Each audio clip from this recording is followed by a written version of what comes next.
Sí, y además eso que mencionabas de que obviamente hacen la granja humana, ¿no? En cada sistema solar donde han invadido, siempre es el mismo patrón de control, ¿no? Al llegar a los planetas manipulan al ser humano, establecen sus poderes de control y siempre replican como objetivo final el tema de controlar absolutamente el mundo, instaurando un programa que, bueno, aquí conocemos como el orden mundial al final de todo esto y coronar a un líder, ¿no? A un líder que sería el líder del arconte mayor, el espíritu oscuro mayor, que se conoce en corrientes místicas como el rey de los demonios o el rey Salomón. Salomón es, el espíritu Salomón es el que va a encarnar en un cuerpo físico aparentemente humano, que es lo que la profecía bíblica llama como la bestia, ¿no? El anticristo. Realmente es la encarnación del mal. Se dice incluso que una de las cosas por las que trabaja el CERN, el acelerador de partículas, es abrir el portal que permitirá la encarnación del anticristo en el cuerpo físico que ya seguramente tienen preparado Sí, para poder, digamos, contener esa entidad.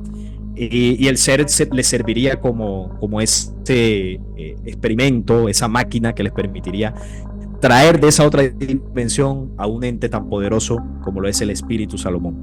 Entonces, de hecho, ahora estamos en medio, ¿no?, de lo que es el fenómeno del eclipse, un fenómeno espectacular astronómico, y quizás puedan aprovechar la penumbra del eclipse, las energías que se mueven, que en culturas ancestrales también se hacían rituales en medio de eclipses. Ellos saben cómo manejar estas energías y estos portales, y algunos dicen que es posible que el 8 de abril se vaya a encarnar el espíritu Salomón en el cuerpo que hacia futuro, no sabemos cuánto tiempo hacia futuro se vaya a presentar como el líder mundial.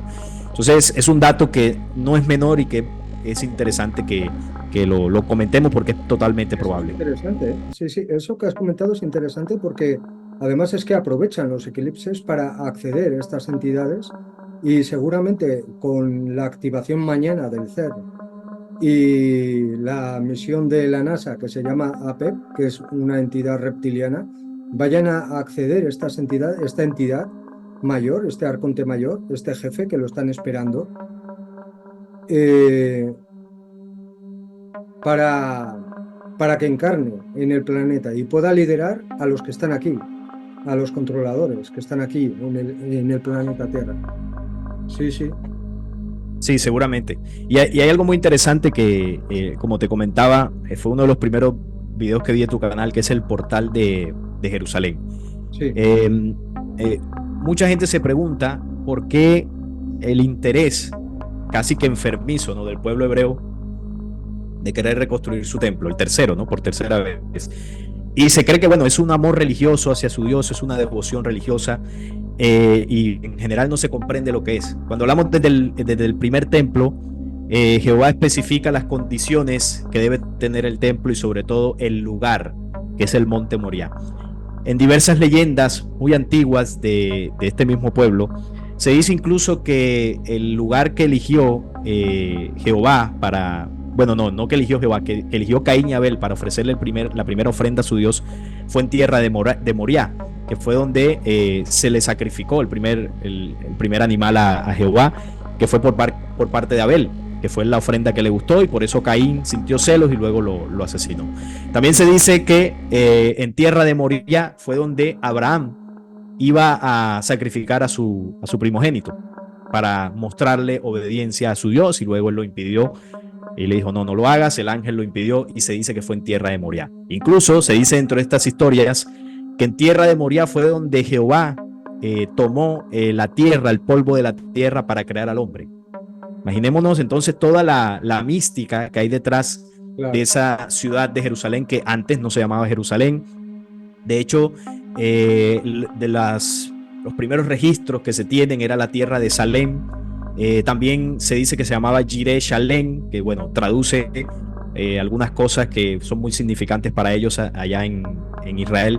Pero lo cierto es que Yahvé les pidió ese lugar porque, como tú lo dices en este video y en otros que has tocado, ahí hay un portal muy importante, que es un portal natural de la Tierra. La Tierra tiene distintos puntos energéticos y este es el portal de Medio Oriente. No es que quede solamente en la ciudad de Jerusalén, queda en Medio Oriente, es un portal obviamente grandísimo, pero que es aprovechado por los distintos templos que hay en esa zona, sobre todo en Jerusalén. Jerusalén, digamos que es una parte central de este nodo energético, y el templo, con toda la sabiduría masónica, los símbolos masónicos, tiene las dimensiones, tiene las características para el manejo energético. Los masones utilizan una ciencia que proviene de Sirio para la construcción del templo, de templos y catedrales, como la 144 que hay en Europa, que es la ciencia de la arqueometría. La arqueometría es la ciencia que ellos han empleado a través de arcos, cúpulas, vitrales, columnas, agujas, distintos artilugios que con base en eso construyen las catedrales. Y todo esto tiene el único propósito del manejo energético y de aprovechar las energías sutiles de los meditantes, tanto para absorber energía como para dirigir energías a través de las antenas. Ellos primero la acumulan en las cúpulas que tienen las iglesias, y a través de las antenas que están en el exterior, digamos que dirigen esa energía a complejos, o más bien estructuras invisibles al ojo humano, que están sobre catedrales, sobre montañas, sobre pirámides, y ahí condensan la energía para alimentar a las entidades interdimensionales que, manipulan aquí en el planeta Tierra. Entonces, eso sucedió desde el primer templo de Salomón. Y Salomón, con todo el conocimiento o la supuesta sabiduría que tenía, la sabiduría de Salomón era el poder controlar los demonios, era el rey de los demonios. Esa era su sabiduría, no era ninguna sabiduría divina. Y digamos que uno de los demonios principales que se anidó en el templo fue Asmodeo, por el tema de la lujuria. Salomón tenía miles de mujeres, y ese derroche sexual desprendía una cantidad de energías que terminaban dándole forma y cuerpo a Asmodeo, que era uno de los que custodiaba ese primer templo. De hecho, hay una información que es muy llamativa, que tiene que ver con el paralelismo que hay entre los tres templos de Jerusalén y los tres primeros logosoles, o más bien chakras, como se conoce en Oriente, del ser humano, ¿no? Ser humano, sabemos que en Oriente se dice que está compuesto por 7 dimensiones o 7 chakras, y el primero de ellos tiene que ver con las energías sexuales del ser humano. Bueno, el primer templo se construye haciendo un paralelismo con la distorsión de las energías sexuales de la humanidad. Por eso Salomón era muy promiscuo, como lo es en general, o lo somos en general como humanidad. Eso es un defecto que desafortunadamente hemos caído en eso por causa de la manipulación arconte también. Claro. El segundo templo tiene un paralelismo con el segundo chakra, que maneja sobre todo la parte emocional. Y recordemos que el segundo templo fue una situación muy compleja para el pueblo hebreo, porque primero el dolor de la destrucción del primero, luego se los llevan exiliados unos 70 años a Babilonia, y ellos, cuenta su historia, que sufrieron todo ese exilio, y luego se les permite retornar, y cuando reconstruyen el segundo templo no era igual que el primero, no tenía la misma gloria ni el mismo tamaño que el primero. Y se dice que esto fue una situación traumática emocionalmente hablando para el pueblo hebreo.